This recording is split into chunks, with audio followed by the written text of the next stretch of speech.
सुन के यकीन आ रहा है तुम लोगों को दोस्तों, इसका सारा का सारा जो मसला था ना वो जेट लैग का था। पाकिस्तानी वहां पर गए हुए थे, मैचेस उन्होंने सुबह रखे हुए थे। पाकिस्तानी बेचारों का पूरा जो क्लॉक है वो हिला हुआ था। आज देखो सही टाइम के ऊपर मैच शुरू किया तो पाकिस्तान ने कैसा चेस किया, सोच सकते हो। सबसे पहले इस स्कोर कार्ड को देख लो और मुझे बताओ, अगर ये मैच मैंने लाइव ना देखा होता, अपनी इन गुनाहगार आंखों से ना देखा होता, तो मैं कभी यकीन ही ना करता। मुझे कोई आके कहता ना कि पाकिस्तान ने इस तरह का चेस कर लिया, मैं उसके मुंह के ऊपर जूता मारता कि तुझे शर्म आनी चाहिए यार। मजाक की भी एक हद होती है, इस किस्म का मजाक नहीं करते हैं पाकिस्तानी फैंस के साथ, लेकिन क्या जबरदस्त मजाक कर दिए। Nawaz, I love you Nawaz यार। इतने प्रेशर के बाद 0-0 और उसके बाद आके सेंचुरी मार दी। वो संजू वंजू कौन थे तुम लोग कि भाई क्या कुछ कर रहे होते थे, वो आके करते हैं ना, सेंचुरी मारी उसके बाद 0 फिर सेंचुरी। हमारे पास भी आ गया, अब हम 2 दफा 0 के ऊपर आउट हो गए, 2 दफा सेंचुरी मारेंगे। अभी देख रहे अगले मैच के अंदर भी एक और सेंचुरी आ रही नवाज की। ओ माय गॉड, 2 मिनट चाहिए होते मुझे भी शोधा होने के लिए, लेकिन भाई कमाल हो गया। कमाल ऐसा मतलब हाईएस्ट अभी तक के पाकिस्तान की हिस्ट्री का, T20I हिस्ट्री का सबसे हाईएस्ट पावर प्ले का स्कोर हुआ है, अब जाके हुआ है तकरीबन। यार वो मतलब बंदे वो रिटायर हो गए। धोनी उस वक्त यंग बच्चा था जब से शुरू हुई थी, मतलब उससे पहले शुरू हुई थी, लेकिन मतलब जब से हम पक्का पक्का याद है तब वो यंग बच्चा था। सारी यंग टीम को उसने खिलाया था उसके अंदर, वो उसको भी मतलब उन लोगों को भी रिटायर हुए कितना टाइम हो गया, अब जाके हमने पावर प्ले का सबसे हाईएस्ट स्कोर किया है। इसी से पता चल रहा है कि हम किस किस्म की क्रिकेट खेल रहे थे। इससे पहले जो हमारा हाई स्कोर था वो 2015-2016 इस तरह इस कोई डेट हमने किया था इंग्लैंड के खिलाफ, और यही 2016 से ही मसला शुरू हुआ था। हमने अजीब, दुनिया कहां से कहां चली गई थी और हम पता नहीं कौन से क्रिकेट की तरफ जाना शुरू हो गए थे। ये किस किस्म की गुनाहगार क्रिकेट खेली है भाई पाकिस्तानी, तुम लोगों ने ये क्या किया, ये बहुत बड़ा गुनाह किया तुमने। इस तरह चीज करते हैं यार, मतलब 10 ओवर के अंदर वो जो हम कह रहे होते हैं ना कि 3-3 ओवर के अंदर मैच खत्म हो जाता है, अक्सर हम पे खत्म हुआ था। आज इसी तरह हुआ कि 200 चेस करते हुए 10 ओवर के अंदर मैच खत्म हो चुका था, वन साइडेड चल रहा था। न्यूजीलैंड वालों की बुरी हालत हुई भी थी, कैच भी ड्रॉप किया नवाज का कैच, इसीलिए कब से पता नहीं चीख चीखे के यार जब आप अगली टीम को प्रेशर में डालेंगे ना तो उनके कैचेस भी, उनसे मिस फील्डिंग भी होगी, उनके कैचेस भी ड्रॉप होंगे। नवाज का आज हलवा कैच था, सीधा ऊपर गया, जैसे ही हवा में थोड़ी देर ज्यादा हो गया उसकी हालत खराब होगी फील्डर की। वो नीचे खड़ा है, वो यही देख रहा है भाई कि ये तो बहुत ऊपर चला गया, ये तो वही बंदा है जो हमें बहुत मार रहा है, ये कैच तो बड़ा इंपॉर्टेंट है। वो बस एक जो थॉट आती है कि ये कैच बड़ा इंपॉर्टेंट है, वही बंदा जो कुट रहा है, वहीं पर पैनिक करके बेचारा बेहोश हुआ है, बॉल नीचे गिर गई। यही सब कुछ होता है जब आप छक्के चौके मार रहे होते हैं। लेकिन यार सबसे पहले मैं बात करना चाहूंगा हारिस की। सारा का सारा प्रेशर जो है ना, मोमेंटम उसी ने सेट किया था। शुरू में नवाज शबाज की जो है टाइमिंग शामिंग कोई नहीं होती, डरा हुआ भी था क्योंकि पहली जो है उसको यही पड़ी थी कि मैं किसी तरह एक रन बना दूं, और 2 दफा 0 के ऊपर आउट होके गया हूं, मेरा तो करियर खत्म हो रहा है। तो उस वक्त अगर कोई बैटिंग कर रहा था ना बिल्कुल फुल कॉन्फिडेंस के साथ, तो वो मेरा दोस्त था मोहम्मद हारिस। फुल कमांड पकड़ी हुई थी उसने, कहा इधर मैं तुम्हें बताता हूँ, छक्के मार मार के पेल पेल के सारा का सारा टोन सेट कर दिया। और फिर उसके बाद नवाज ने भी गेम पकड़ ली। भाई जनरेशंस गुजर गई हैं, नस्लें गुजर गई हैं ऐसा चेज देखे हुए। खैर बॉलर से फिर से 200 रन खा लिए, उसके बारे में बाद में बात कर लेंगे। मैं बॉलिंग को इतनी बुरी होनी नहीं थी, ग्राउंड ही इतना छोटा सा था उसके ऊपर। खैर यार ये किस किस्म के, मतलब ये क्या बदतमीजी है। एक साइड की जो बाउंड्री थी मैं 59 मीटर्स की थी यार, पता नहीं कौन से हॉकी रग्बी के ग्राउंड के अंदर ये कर रहे होते हैं यार। अगली 3 लाइनें तुम हटा दो सीटों की यार, थोड़ी सी रस्सी पीछे कर लो यार। मतलब वहां पर कोई हमारे जो इधर शादी के शामियानों में जो लगी रही होती सीटें वो रख दिया करो यार, जब रग्बी का मैच हो रहा था उधर अगली 3 जो है वो लाइनें आगे कर लिया करो, थोड़ी पीछे भी कर लिया करो यार। मतलब कुछ तमीज होती है यार क्रिकेट खेलने की। खैर यही ग्राउंड उनका भी था भाई, और फिर भी 200 रन से बना रहे थे, ये भी नहीं था क्योंकि 170-180 था। लेकिन एक बात है कि इस चीज को हमने ज्यादा सीरियसली लेना नहीं है, क्योंकि बहुत ही ऐसी शॉट्स थी जो कि दूसरे ग्राउंड के अंदर शायद कैच हो जानी थी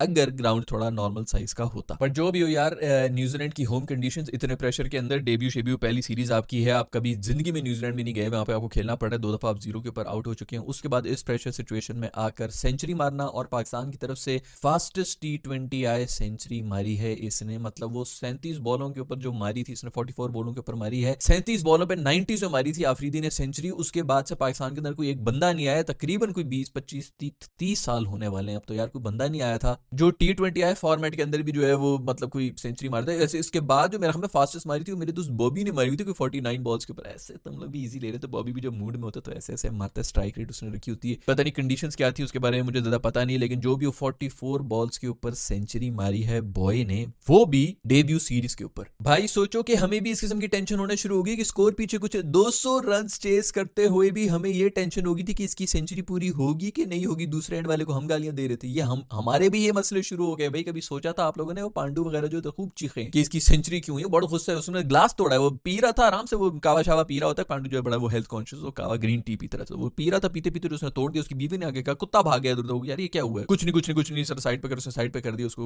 इमोशंस जो इसके ज्यादा हो गए थे, वो तो कभी भी नहीं छोड़ता, किसी का भी माइलस्टोन आ रहा हो, पांडु का काम ही सिर्फ ये होता है कि इसका माइलस्टोन मैं पूरा नहीं होने दूंगा। तो उधर से आगा ने शुक्र है कुछ सिंगल दिए इसको, इसी बात पे तपा हुआ था बेसिकली पांडु। लेकिन भाई आगा के ऊपर तब चढ़ना शुरू हो गई थी कि भाई तू तो छक्के चौके मारना शुरू हो गया। वैसे क्या खूबसूरत यार, हम वैसे तो नवाज की बात कर रहे हैं, चलो हारिस की भी बात कर ली, उसने बड़ी अच्छी इनिंग्स खेली, लेकिन मेरा ख्याल में जो सबसे बेहतरीन इनिंग्स खेली है वो आगा सलमान ने खेली। एक तो बेहतरीन शॉट्स मार रहा था, कोई टुल्ले मुल्ले कुछ भी नहीं मार रहा है। इसी तरह होता है भाई, एंकर रोल भी इसी तरह होता है कि आपने 3 बॉलों के ऊपर 3 सिंगल लिए और 1 चौका मार दिया, आपके 4 बॉलों के ऊपर कुछ 7 रन होते हैं, आपकी स्ट्राइक रेट पूरी होती है। यही चाहिए होता है T20I के अंदर, यही होता है। हम नहीं कह रहे कि तू भाई निकल के छक्के मार और बॉल के धागे निकाल, बैट के अंदर से आवाजें चीखें निकल रही हो, कोई भी नहीं कह रहा क्रिकेटिंग शॉट्स कर। और दूसरी बात यार, ये जो हर कोई बंदा कह रहा होता है ना, ये रेड बॉल का बैटर है, ये रेड बॉल का बॉलर है, भाई जो रेड बॉल के ऊपर क्रिकेट खेल रहा है वो कोई भी क्रिकेट खेल सकता है भाई। हाँ, आपका टेम्परामेंट का कोई चक्कर होता है, आप ट्रेन कर लेना उनको, आप उनको बता दें भाई 6 महीने का कैंप लगाएं, साल का कैंप लगाएं, 2 साल टीम के अंदर रखें। अगर आपका कोई रेड बॉल के ऊपर बंदा है तो जरूरी नहीं कि बस उसको उसी चीज के ऊपर लिमिट कर देना। हाँ, व्हाइट बॉल वाले आप रेड में नहीं डाल सकते, रेड बॉल का प्लेयर हर जगह पर प्लेयर ही होता है। मत मार भाई तू निकल के चके। लेकिन एक बात है कि आपके इस किस्म के प्लेयर्स हैं वो एक ही हो सकते हैं। अब ये टीम के अंदर है तो मेरा नहीं ख्याल कि इसके साथ और जो है, ये जो सबसे बड़ा जोन किया हुआ था वो ये किया हुआ था कि जी एक तरफ रिजवान, दूसरी तरफ बाबर, और दोनों ओपन भी कर रहे थे, दोनों एक ही तरह के प्लेयर्स थे। वो बहुत ही बड़ा बेवकूफों वाला स्टेप था और वही चीज हमारे पूरे T20I करियर को जो है ना खराब कर रही थी। जो आपका जो पूरी दुनिया जिस किस्म की क्रिकेट खेल रही थी वो क्रिकेट ही हम नहीं खेल रहे थे। खैर भाई, कवर के ऊपर से छक्के मार रहा है नवाज,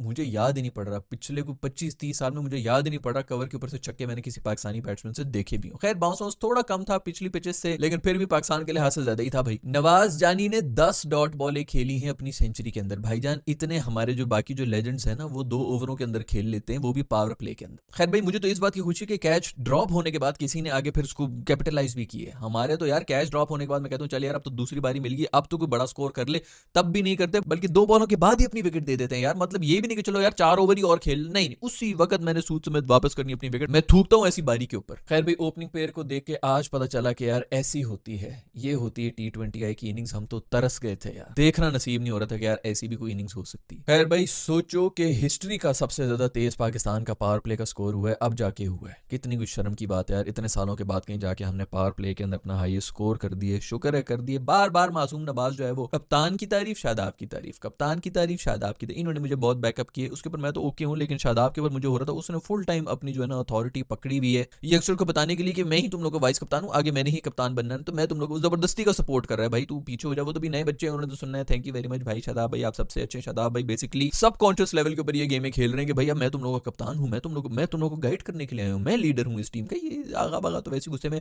आगा ने आज ऐसी इनिंग्स खेल ली कि बेचारा शेडी जो है वो खुद हैरान हो जाएगा कि भाई ये किधर से मारना शुरू हो गया, हमारा तो सारा प्लान जो है वो चौपट हो रहा है। खैर भाई, शेडी ने भी ओके बॉलिंग करा दी थी, ज्यादा बुरी बॉलिंग नहीं कराई थी। इनफैक्ट उसने कोई में बीच में बोला भी था, ये हारिस रऊफ को बोला था कि बाहर निकलेगा, ये करेगा वो करेगा, और फिर आउट भी होता है। एक्सपीरियंस है ना फिर मेरे दोस्त का। लेकिन क्या फील्डिंग होगी, इसके बारे में एक बात हम किया करते थे कि भाई जो मर्जी हो जाए, बैटिंग नहीं आती, बॉलिंग नहीं आती, लेकिन फील्डर बड़ा पक्का ही, पता नहीं अजीब किस्म की फील्डिंग कर रहा है। उस दिन भी एक हलवा छोड़ा है, आज भी हारिस रऊफ का इतना बेहतरीन एक ओवर जा रहा था, फुल प्रेशर बना हुआ था, एक आउट भी कर दिया था। उसके बाद भाई ने बिल्कुल अपने जो ना रानों के बीच में से बॉल निकली और चौका हुआ। मतलब है तो जो बॉल कलेक्ट करना नहीं आ रहा, बॉल पकड़ते किस तरह है बैठ के, ये तो स्कूल बॉय एरर करके यार बीच में टांगों के बीच में से बॉल निकल के चौका दिए, सारा प्रेशर रिलीज हो गया था। बेचारे रूफी ने बड़ी अच्छी बॉलिंग, रूफी ने अच्छी कराई, शाहीन ने भी अच्छी कराई, एंड में फिर आगे टेल के अंदर मैं खामे कोई 17 रन दिए उन्होंने। स्कोर इतना होना नहीं चाहिए था, 7 आउट इनके बड़ी जल्दी हमने कर दिए थे। और जो मार रहे थे बेसिकली चैपमैन, उनके बारे में बात करेंगे, वो सब आउट कर लिए थे। उसके बाद भी हमने एंड में आके 200 रन खा लिए थे। खैर वो तो जब इनको मार पड़ना शुरू हुई तो उसके बाद कीवी कह रहे थे कि हम अभी भी 20 रन शॉर्ट है, वरना अगर जिस तरह का हमारा स्टार्ट होता है वो जो हम डॉट डॉट कर रहे होते हैं तो उसके बाद किसी ने भी नहीं कहना था कि कोई हमने जो है वो 20 रन शॉट किए या व्हाटएवर। मैच अगर जीतते भी तो वही होता कि एंड के अंदर आके कोई ब्रिलियंस सिखा देता तो हो रहा, वरना राना बॉल आखिरी ओवर तक तो मैच जा ही रहा था। ये वो सारे मसले होते जो हम कह रहे थे कि यार जब इस किस्म का चेज हो रहा होता है तो पावर प्ले में गेम खत्म होती है, और हम पावर प्ले में ही जो है वो सेट होने की कोशिश कर रहे होते थे। भाई अब वो जमाना ही नहीं रहा कि यार मैं आराम आराम से करूंगा, एंड तक जाएंगे, एंड तक जाने की गेम ही नहीं रही है भाई। एक बॉल आएगी, कुछ हो जाएगा, रन आउट हो जाएगा, प्रेशर हो जाएगा, तू आउट हो जाएगा। तू जब तक क्रीज के अंदर खड़ा हुआ है, मैच को खत्म करना है। T20 अब हर 2-2 ओवर की गेम रह गई है, 2 ओवर बॉलिंग के, 2 ओवर बैटिंग के, सारा मोमेंटम या इधर या उधर, 2 ओवर के अंदर आपने मैच खत्म करना होता है, नहीं तो अगला बंदा ले जाएगा। हमारे 4-4 ओवर सेटल होने के लिए कर रहे होते, तो उसके बाद हम मारेंगे ऐसा T20। ये गेम प्ले पता नहीं किसने इनको सिखाई थी, ये वो जो 152 रन इन्होंने बना दिए थे ना, वो हमारे गले में फंसा रहा है इतने सालों से। भाई ये होती है T20 आए, मैच आपने खत्म करना है अभी, जब मैं क्रीज में खड़ा हुआ हूं मैंने खत्म करना है मैच। वो मुझे याद है वो न्यूजीलैंड वाली इनिंग्स होती थी, जिसके अंदर ओडीआई इंडिया के अंदर जो मैच हो रहा था, फखर जमान 400 चेस कर रहा था, और उसके इंटरव्यू के अंदर आके बॉबर उसको खुद मुंह के ऊपर बोल रहे हैं कि ये मुझे आके कह रहा है कि रुक जा रुक जा रुक जा रुक जा। भाई 400 चेस कर रहे हैं, तू पागल तो नहीं है यार? 300 रन के ऊपर भी रुकना नहीं बनता। पावर प्ले के अंदर उसको कह रहे कि रुक जा भाई, छक्के लग रहे हैं, उसको मारने दे भाई, वो जोन में आया हुआ है। खैर भाई बेहतरीन स्ट्राइक रेट के साथ आगा ने बड़ी जबरदस्त किस्म की इनिंग्स खेली, मुझे तो बहुत अच्छी लगी है जो उसने चेस की, उसने जो 50 मारी। बाद में भी वो स्लो हो गया, नहीं तो वो और भी आराम से जो है 60-75 कर सकता था। उसने फिर आगे स्ट्राइक जो है उसको दी कि चल तू सेंचुरी पूरी कर ले, और बहुत अच्छा किया है। यंगस्टर के लिए बहुत जरूरी है कि कम से कम उसको कॉन्फिडेंस मिले। भाई वैसे मैच का टर्निंग पॉइंट पता क्या था? वो था मेरे दोस्त रूफी का कैच, जो उसने बटेरा पकड़ा ना, वो ऐसे यार बड़ा कोई सुथरा कैच पकड़ा, ऐसा कैच नहीं देखा भाई, इतना खूबसूरत कैच उसने पकड़ा। जिधर वो खड़ा होता है, फील्डिंग करता है, जिस पेस के साथ स्पीड के साथ बॉल निकल रही थी उसके ऊपर कैच पकड़ा है। वरना शाहीन भाई तो बिल्कुल अपने मूड के अंदर आ गए थे, ये उनका पहला चौका था जो उनको लगना था, और उसके बाद उन्होंने पहले ओवर से ही मोमेंटम उनको दे देना था। मोमेंटम शिफ्ट ही इस कैच की वजह से हुआ जो कि रूफी ने पकड़ा था पहले ओवर के अंदर। वहां से जो है न्यूजीलैंड थोड़े रुके वुके, वरना उन्होंने भी रुकना नहीं था। वो दूसरा चैपमैन जो है उसकी जिंदगी के अंदर मैं खाम उसने कोई 5 बड़े स्कोर किए, पांचों के पांचों पाकिस्तान पे किए। हमारे लिए विराट कोहली बना हुआ है नया भाई, उसने आज फिर 94 रन बना दिए। खैर दे देते यार, जहां इतनी कुट खाई थी, एक छक्का खा के उसको सेंचुरी भी दे देते। मैं तो उसी के लिए बेचारे के लिए खफा हो रहा था क्या 94 के ऊपर कम से कम आउट ना हो, लेकिन इसने भी कसम खाई हुई है भाई।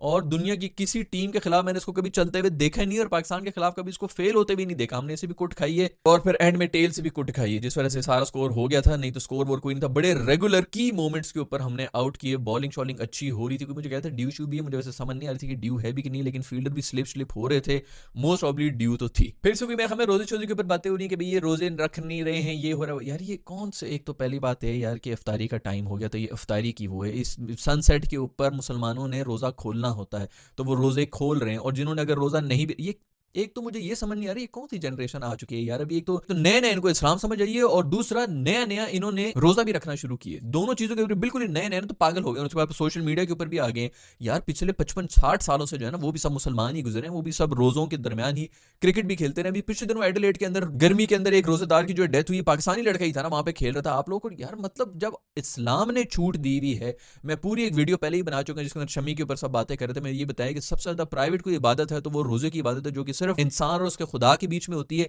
किसी को नहीं पता होता कि किसने रोजा रखा भी है, कौन एक्टिंग कर रहा है, पीछे से जाके कौन खा पी क्या रहा है। सबसे प्राइवेट चीज ये होती है एक इंसान की, आप लोग कब खुदा बनना बंद करेंगे? खुदा जाने, उसका बंदा जाने भाई, उसने रोजा रखा है, वो भूखा है कि उसके पेट भरा हुआ है। आप लोगों को अभी वक्त क्या पता है? आप लोग इधर बैठे हैं, आपको क्या पता है कि मेरा रोजा है कि नहीं, मैं पीछे से क्या कुछ खा के आया हूं या मैं भूखा बैठा हूं? कौन प्रूव कर सकता है कि मैं भूखा हूं या नहीं? अजीब कोई जाहिलाना किस्म का यार इस्लाम जो है प्रैक्टिस होना शुरू हो गया। पता नहीं कौन से जाहिल प्रीचर्स हैं जिनसे ये सीख रहे हैं, और हर किसी के ऊपर लागू करना है, हर जगह पे लागू करना है। एक्टर से इन्होंने इस्लाम सीखना है, क्रिकेटर से इन्होंने इस्लाम सीखना है, तभी तो वो इस्लाम की तबलीगें कर रहे थे ना। पिछले वाले गेम के अलावा वो सब चीजें कर रहे थे। अजीब यार, कोई बिल्कुल ही मेंटल कॉम है हमारी यार। खैर भाई अबरार मासूम ने अच्छी बॉलिंग करा दी थी, और उसकी हैट्रिक बॉल थी यार, वो मिस करा दिया। पता नहीं अगले मैच के अंदर उसका जाएगा कि नहीं जाएगा, लेकिन बॉलिंग शॉलिंग ठीक ही करा था। मुझे तो थोड़ी समझ नहीं आ रही थी, थोड़े ज्यादा शायद बॉलर्स हो गए थे। अबरार भी था, आगा भी था, खुशदिल भी था, अब्बास आफरीदी भी था, रूफी भी था, शाहीन भी था, और शादाब भी था। ये शादाब के इर्द गिर्द मेरा हमें सारी टीम अब बनाई जा रही है। मुझे कोई थोड़ी इसकी समझ नहीं आई, और वैसे मोहम्मद अली को ड्रॉप करना बनता नहीं था। अब आपने यंगस्टर्स को रन दी हुई थी तो उस मासूम को भी दे देते। बट खैर अब्बास आफरीदी की भी जगह बनती थी, अगर किसी को रेस्ट मिलना चाहिए था वो शाहीन को मिलना चाहिए था। बट जो भी हो, शाहीन साहब ने भी ओके बॉलिंग करा दी थी, लेकिन उसके अंदर बहुत बड़ा क्रेडिट उस कैच का ही है जो कि रूफी ने किया था। वरना पहले ओवर से ही वो टोन सेट हो गई थी, जो उन्होंने आखिरी ओवर में आके पूरी कर भी दी थी। टेल एंडर से 17 रन खा के उन्होंने कर दिया था कि नहीं मैं वापस आ गया हूँ, आप ये मत समझे कि मैं बदल गया हूँ, मैं वैसा ही हूँ। कोई यॉर्कर नहीं, कोई एंड के ऊपर यार कोई डेप्थ की कोई बॉलिंग शॉलिंग। ये हमारे बॉलिंग कोचेज हैं जो कि बैठे हुए हैं, लेकिन उन्होंने भी यार 1980 की क्रिकेट खेली, उनको क्या पता इस वक्त मॉडर्न डे क्रिकेट क्या हो रही होती है। ये हमने चीज ची के यहाँ पर जो है कि यार बस कर दो, बंद कर दो, इसको फेंको उसको फेंको कर करके टीमें चेंज करवाई है, वरना ये इसी के साथ ही चलते रहते हैं। और भाई यही माइंडसेट चाहिए होता है अब ओडीआई के अंदर भी। अब ये मत समझो कि जनाब अली सिर्फ T20I का माइंडसेट, T20I के अंदर तो गुनाह है भाई कि आप डॉट बॉलें खेलें। अब ओडीआई के अंदर भी यही चल रहा होता है, और हमने भी जो पीछे चैंपियंस ट्रॉफी है ना उसके अंदर हम ओडीआई के अंदर वही थर्ड क्लास घटिया माइंडसेट के साथ क्रिकेट खेले थे, जिसकी वजह से हम इतनी बुरी तरह से हारे। खैर भाई वेल डन पाकिस्तानी यंगस्टर्स, जबरदस्त किस्म की बैटिंग की है, टॉप ऑर्डर नहीं की है, बहुत ही बेहतरीन। और मजा आया कि 200 रन मिले हैं, उसी के ऊपर स्टेटमेंट दी, क्योंकि 160 170 होते तो उसके ऊपर कोई स्टेटमेंट नहीं जानी थी। ग्राउंड शाउंड जो है वो छोटे ही थे, तो कम से कम 200 होने चाहिए थे, और वो इसी तरह चेज भी होने चाहिए थे। ये भी नहीं कि 20th ओवर में जा रहे हैं क्योंकि ग्राउंड छोटा था, तो आपने स्टेटमेंट ही ये दी कि बेटा ये 250 की पिच थी, फिर 200 की भी पिच नहीं थी। Well done Nawaz, well done Agha Salman, Haris बहुत बेहतरीन, रूफी बेहतरीन फील्डिंग, बॉलिंग सब नहीं अच्छी कराई है, ओके थी। थोड़ा बहुत जो है वो कमी पेशी हो सकती है, लेकिन इसे बेहतर करवा बढ़ा देनी चाहिए थी। स्कोर खैर फिर भी रोक दिया था, लेकिन इससे भी नीचे होना चाहिए था जिस तरह हम रेगुलर उनकी विकेट्स ले रहे थे। खैर आपके सबके बारे में क्या ख्याल है नीचे कमेंट से बताएं। अगर वीडियो पसंद आई तो लाइक के बटन को छू लें, अगर नहीं पसंद आई तो डिसलाइक के बटन को छू लें, और सब्सक्राइब के बटन को छू लो भाई। ये सब्सक्राइब का बटन जो है दबाने के लिए है, इसके अंदर से कोई करंट नहीं निकलता, मैंने दबा के भी देख लिया, तुम भी दबा के कंफर्म कर लो और कमेंट भी कर दो कि करंट लगा है कि नहीं लगा है। See you in the next video, bye.